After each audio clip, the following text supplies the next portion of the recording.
Should I call it quits? I don't know. Got a cloudy view, can't seem to make up my mind. We're not on the same page, and this shows you're 100 steps ahead, while falling behind. Good morning, good morning, good morning, and welcome to another episode of the 10-Minute Morning. We are so happy to have with us an old friend of mine, Mr. Jonathan Kmita. How are you, Jonathan? I'm good, Rick. You? Not too bad, not too bad. Well, we really appreciate you taking the time to speak with us. Can you talk a little bit about where you're from and what you do, Jonathan? I'm from Weyburn, Saskatchewan. My own service rig business, plus I own a professional stock contracting outfit where we supply bucking horses and bulls to rodeos all over North America. Cool. What rodeo events did you participate in? I used to bareback ride and team rope at rodeos. Probably concentrated more on the bareback riding over my 22-year career. And I was forced to hang it up after I broke my leg at exhibition. I think it was 9 years ago, I guess, this fall. So you were doing it up to 9 years ago. Yeah, I was 42. You're crazy. Glutton for punishment, man. Yes, who got you into rodeo? Well, my dad grew up team roping and everything, and so we started doing that. And then when I went to college, I was having trouble finding team roping partners and stuff. And my buddy said, here's my bareback rig, and we're practicing tonight. You want to get on one? And I'm like, hey, sure, why not? So I tried it, and after that, I was hooked right from day one. Well, that's good. Your broken leg, it's not a lasting injury, is it? Hopefully not. No, I had grief with it for about a year after. I had to get a second surgery because it wasn't healing properly, but it hasn't given me hardly any grief since I got the second surgery. But yeah, you're getting to the age of worrying about osteoporosis, not broken bone. Yeah. Can you tell us, how did Outlaw Buckers come about? Well, it was kind of a bunch of us were starting to raise stock on our own. And one guy had the Canadian card, and he didn't have enough stock to put on a quality rodeo. Like, he could put on a rodeo, but it was a drawn contest everywhere you went. So a bunch of us would subcontract to him and take animals to him. So then we all kind of made the rodeo better. So we all brought our best 10 or 15 horses and bulls to the rodeo. Then everybody kind of had a more of a fair shot.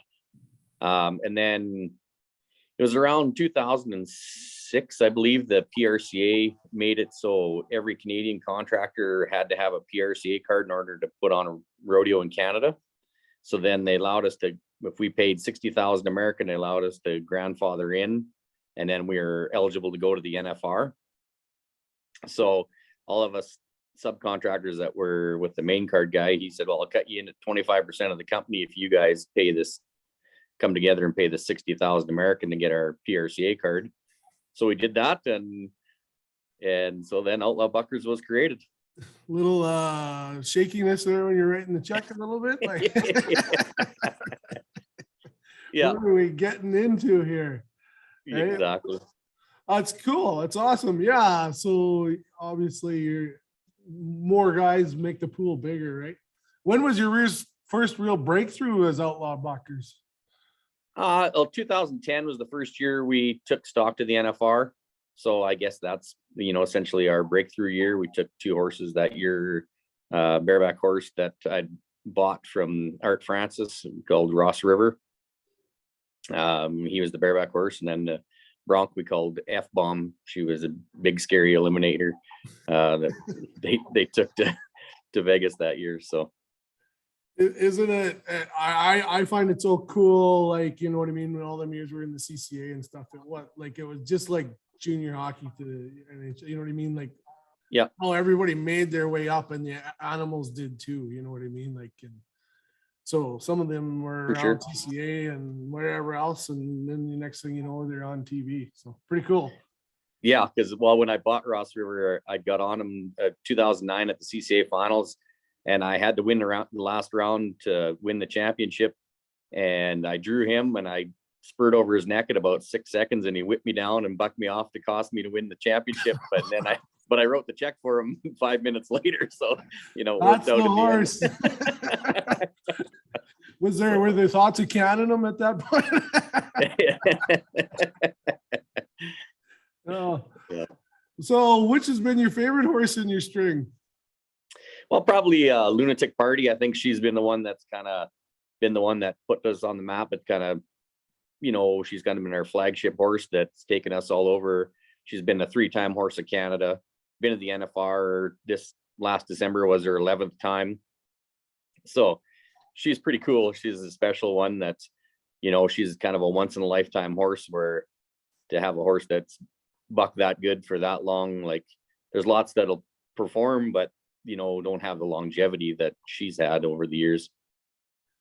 Little impromptu here. Is there much difference between fillies and geldings or that type of thing? No, but it kind of seems like here lately my string has been more mare dominated as far as my upper echelon of the horses are. Like the 3 horses I took the last couple of years, the NFR, have all been mares. So right now they kind of seem to be the ones that are being the dominant ones, and I guess that's just sometimes how luck goes. Oh, that's awesome. What's been your favorite bull?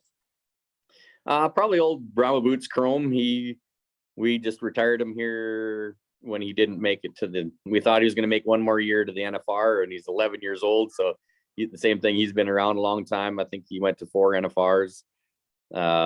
He's just been a good old campaigner, one that I don't think he ever had an off day. He was one of the ones that you could depend on everywhere you went out there, round to the right, fake, come back to the left, and just be good. When the guys like it too, and it's consistent, right? They can. Yeah.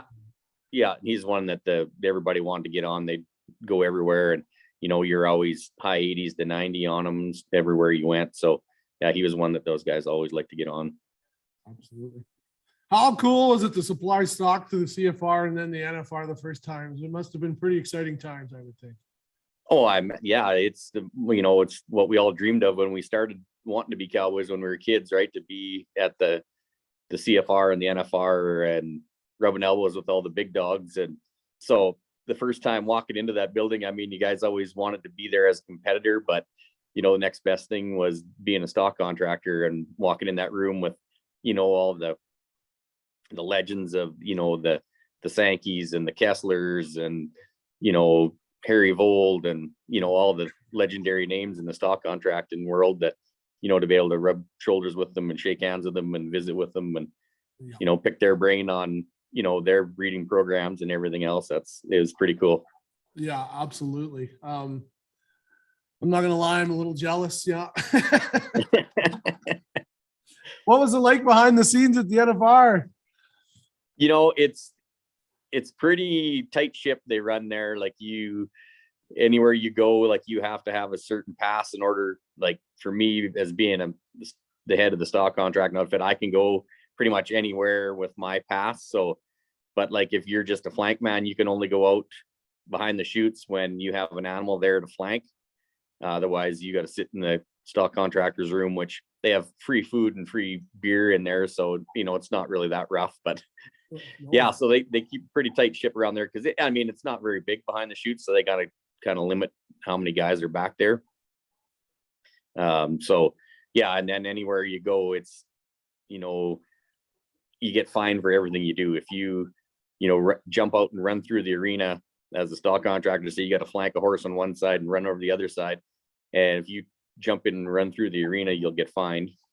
It usually starts at about $250 and goes up from there because they're all on production there. So they want everybody in and everybody out, and they don't want anybody costing any time or drawing attention away from whatever's supposed to be going on.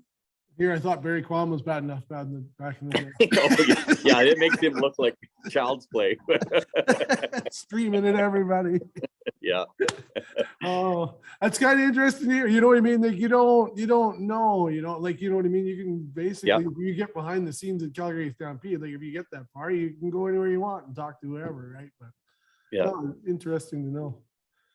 How much bucking stock do you guys have right now? Oh, we kind of, in these pandemic years, I mean, haven't really cut down on a lot, but we probably should have, but I probably got 150 horses and 150 bulls. Ooh. So, I mean, the 2020 where we didn't do anything was pretty rough. Last summer, I spent majority of the whole summer in the US going to, a lot of bronc matches where they had just the standalone bronc ridings. Like I went to Miles City and then to Baker, Montana, and then went to rodeos in Caldwell and then Baker City, Oregon, and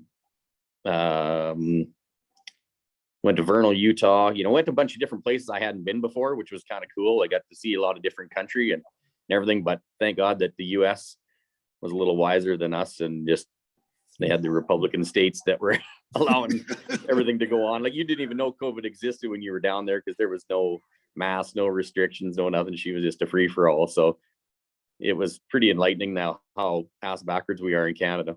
Yeah, interesting. It's a good time. It's a good time to have a pretty big herd right now. Feed prices are pretty cheap right now. So. Yeah, no kidding. That's awesome. Yeah. What's next for Outlaw Buckers, or what would you like to accomplish? We kind of just been trying to, get the rodeos back in Canada going again, and hopefully the restrictions we can open back up again. And, because this is going to be going on year 3. And I don't know, my worry is that, a lot of our committees aren't going to A, have the money to do it, or B, have, after you don't do it for 2 or 3 years, it's tough to, people find other things to do with their volunteer time. And same thing with companies, with not as much free money out there to sponsor things like that. Well, then they find other uses for their money if they don't do that, or it's going into their own pocket instead of giving it away to the community. But so, yeah, so other than that, we're just trying to expand a little bit, maybe more to the US. I think that market's still pretty strong down there. So, that's kind of one of our options that we might be looking at.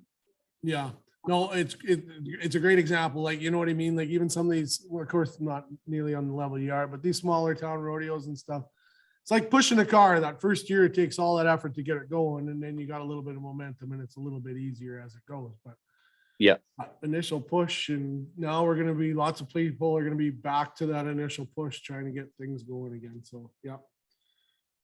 Yep. No, anything else you'd like to add? Yeah, no, I just, like I said, it's been a really fun time, being in this stock contracting business. I never thought, my dad kind of give me hell when I got into it. He's like, I thought I taught you to be in a business that makes you money. And I said, yeah, Dad, but sometimes you got to follow your passions, and, you can turn them into making you money. I said, that's where it's at. Oh, that's exactly right. If you're having fun what you do, and you never work a day in your life. That's right. Well, thank you, sir. Well, thanks for having me, buddy. I appreciate you coming on. Everybody, time to get to work, and have a great day.